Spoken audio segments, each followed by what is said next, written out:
நடந்து முடிஞ்ச TNPSC group 1 place இந்த தேர்வுகள் சம்மந்தமாக கீ ஆன்சர் டிஎன்பிஎஸ்சி விட்டுருக்காங்க. இந்த டிஎன்பிஎஸ்சி கீ ஆன்சரில் ஏறத்தாழ ஒரு 7 கொஸ்டின்ஸ்க்கு ஒரு தவறாக கொஸ்டின்ஸ் வந்து ஆன்சர் பண்ணியிருக்காங்க டிஎன்பிஎஸ்சி சார்பில் அப்படின்னு நிறைய ஸ்டூடெண்ட்ஸ் வந்து கொஸ்டின் ரைஸ் பண்ணியிருக்காங்க. நீங்கள் வெறும் வாட்ஸ்அப்லேயோ இல்லை யூடியூப்பில் மட்டுமே நீங்கள் கொஸ்டின் ரைஸ் பண்ணிங்கன்னா உங்களுக்கு அதை கிளைம் பண்ண முடியாது. ஆனால் நானும் ஃபுல்லாக தரவு பண்ணதில் ஒரு 4 கொஸ்டின்ஸ் கண்டிப்பாக நம்ம வந்து கொஸ்டின்ஸ் கிளைம் பண்ணலாம். ஆனால் இது கண்டிப்பாக கிளைம் பண்ணி தான் ஆகணும். யாருக்கெல்லாம் அப்படின்னு சொன்னால் ஒரு 90 கொஸ்டின்ஸ்லேருந்து 110 கொஸ்டின்ஸ் வரைக்கும் போட்டிருக்கிற ஸ்டூடெண்ட்ஸு ரொம்ப பரிதாபமான நிலைமையில் இருக்கிற ஸ்டூடெண்ட்ஸ் தான் நான் சொல்லுவேன். ஏன்னா இவங்க தான் ஒரு மதில் மேல் போன மாதிரி இருக்கிறாங்க. ரொம்ப கஷ்டப்பட்டு படிச்சிருப்பாங்க, ரொம்ப ஹார்ட் ஒர்க் பண்ணியிருப்பாங்க, பல நாட்கள் கண்முழிச்சு ரொம்ப கஷ்டப்பட்டு படிச்சிருப்பாங்க. எக்ஸாம் ஹாலில் இருக்கிற 4 ஆப்ஷன்லேயும் யோசித்து இது கிடையாது ஆன்சரு, இதுதான் உண்மையான ஆன்சரு அப்படின்னு எடுத்து அவங்க போட்டிருப்பாங்க. ஆனால் ஒருத்தர் படிச்சிருக்க மாட்டார், அந்த டாபிக் பற்றி அவர் ஞாபகமே இருக்காது. அவர் அந்த 4 ஆப்ஷனில் ஒன்று வந்து ஏதோ ஒரு போன போக்கில் அவர் வந்து கிளிக் பண்ணி போயிருப்பார். இப்போ அந்த ஆப்ஷனை வந்து டிஎன்பிஎஸ்சி ஆன்சரே இல்லை, அது வந்து கரெக்டு அப்படின்னு சொல்லும்போது அவர் உழைக்காமலே இருந்தவர் வந்து ஜெயிச்சிட்டாரு, கடினப்பட்டு உழைச்சவர் தோத்துட்டாரு அப்படின்னு ஆயிடக்கூடாது. இதில் சிவாஜி சாம்ராஜ்யம் அதில் வந்து அடுத்த வாரிசுதாரர் யார் அப்படின்றத வந்து கொஞ்சம் தவறாக குத்துடுறாங்க அப்படின்றது தான், அது உண்மைதான், எடுத்தாச்சு. சிவாஜிக்கு அப்புறம் சாம்பாஜி தான் அரியணையில் ஏற வேண்டியது. ஆனால் அவுரங்கசீப் வந்து அவரை கொண்டுடுறார். கொடுக்கப்பட்ட ஆப்ஷனில் ராஜராம் இருக்காரு, விஸ்வநாத் பாஜிராவ் இருக்காரு, பாலாஜி பாஜிராவ் இருக்காரு, பான்ஸ்லே இருக்காரு. ஆனால் சிவாஜிக்கு அப்புறம் அரியணை ஏறின ஆப்ஷனில் ராஜராம்ன்றது சரியான ஆன்சராக இருக்கு. இது +1 புக்கில் வந்து நம்ம பேஜ் நம்பரோட கொடுத்துருக்குறோம், கீழே டிஸ்கிரிப்ஷனில் கொடுத்துருக்குறோம்.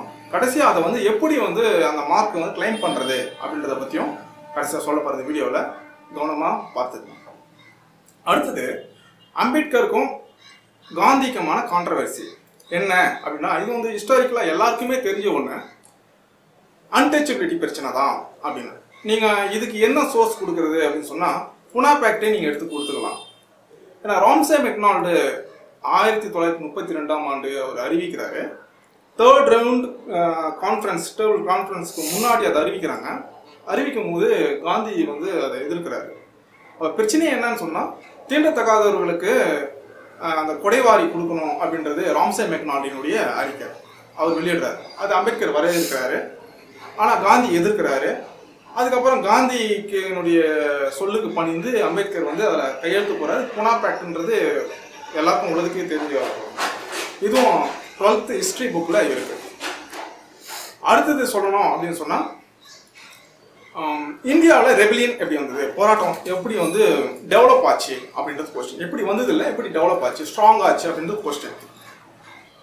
யூரோப்பியன்ஸினுடைய மேலை நாட்டு கல்வி, அவருடைய கலாச்சாரம் இதெல்லாம் பின்பற்றி இங்கே இருந்த படித்த இளைஞர்கள் படித்து என்ன பண்ணுறாங்கன்னா அவங்க மேலை நாடுகளை பார்த்து அங்கெல்லாம் ரெபில் பண்ணுறாங்க, மக்கள் சுதந்திரம் பெறாங்க, ஒரு ஏகாதிபத்தியத்துக்கு எதிராக வந்து எழுச்சி பெறாங்க, தன்னுடைய சொந்த நாட்டை தாங்களே ஆள்றாங்க அப்படின்னும் சுரண்டலுக்கு எதிரான அந்த இதுக்கெல்லாம் வந்து ரெபில் பண்ணுறாங்க.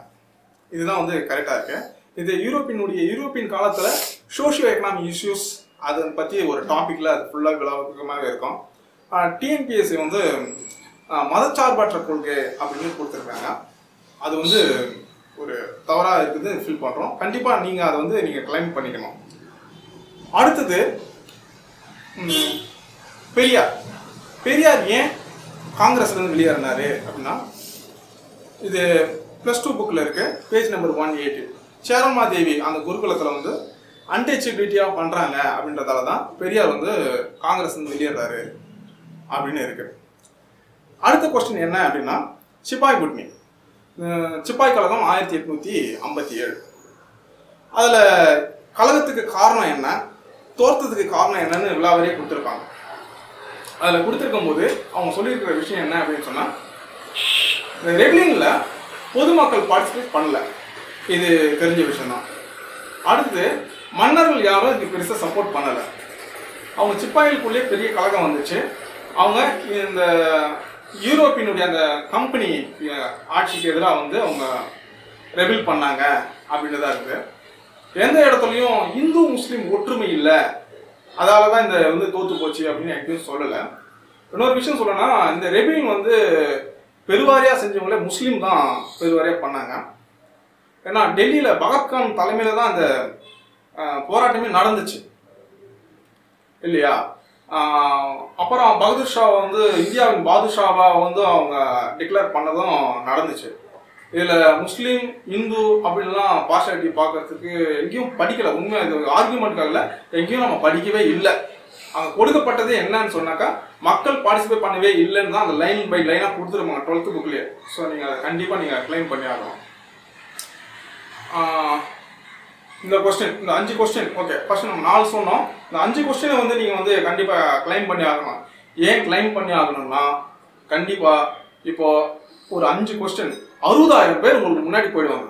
அதாவது அவங்க படிக்காதவங்களா இருக்கலாம், ஞாபகம் வராமலாம் இருக்கலாம். படிக்காதவங்கனாக்கா அந்த டாபிக் சரியாக படிக்காதவங்க, சரி ஞாபகம் வராமல் இருக்கலாம். அவங்க தெளிவாக படிச்சுட்டு போயிட்டு இதுதான் ஆன்சர்னு போட்டும் அது உங்களுக்கு தப்பாக இருக்குன்னு சொன்னால் நீங்கள் அதை கிளைம் பண்ணக்கூடிய ஆப்ஷன் கிடைச்சிருச்சு. ஒருவேளை டிஎன்பிசி அதுக்கு உங்களுக்கு வந்து மார்க் கொடுத்துட்டாங்கன்னாக்கா கொஞ்சம் யோசிச்சு பாருங்க.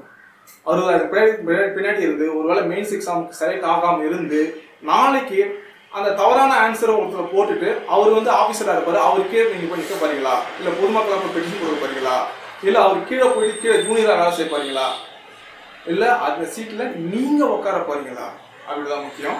இது டிஎன்பிஎஸ்சியே வந்து வழிவகை செஞ்சுருக்கிறாங்க.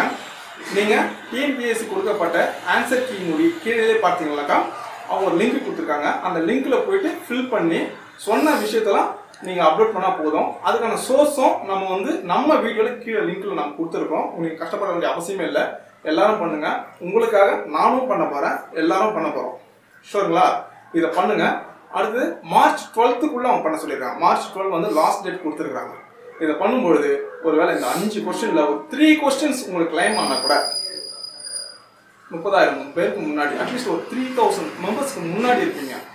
இந்த 90 கொஸ்டின்லேருந்து 110 கொஸ்டின் போட்டவங்க தான் பெரிய பிரச்சனை. ஸோ இது அப்படியே தலைகீழாக மாறத்துக்கு வாய்ப்புகள் அதிகம்.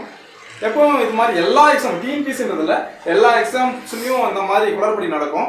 அதாவது தான் அவங்களே நமக்கு ஒரு ஆப்ஷன் கொடுக்குறாங்க. ஒரு வேளை எங்கள் தரப்பில் தவறு இருந்தாக்கா அதை நாங்கள் சரி அதை நம்ம வந்து நீங்கள் கிளைம் பண்ணி கேளுங்க, அது நியாயமாக இருந்தாக்கா நம்ம சரி பண்ணிடுவோன்றதுக்கு நமக்கு ஒரு ஆப்ஷன் கொடுக்குறாங்க. நம்ம அதை கரெக்டாக பயன்படுத்திக்கணும்.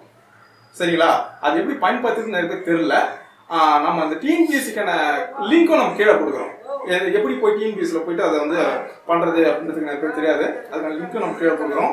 அந்த புக்ஸை அப்லோட் பண்ணணும், அந்த பேஜ் அப்லோட் பண்ணணும், அதில் என்ட்ரி பண்ணணும். அதுக்கான லிங்க்ஸும் நம்ம கீழே கொடுத்துறோம். நீங்கள் டவுன்லோட் பண்ணி அதை நீங்கள் அப்லோட் பண்ணுங்கள். 12th தான் லாஸ்ட் டேட்டு. ஸோ எல்லாம் பண்ணுங்கள். நாளைய பொழுது நல்ல விடியலாக இருக்கட்டும். நன்றி, வணக்கம்.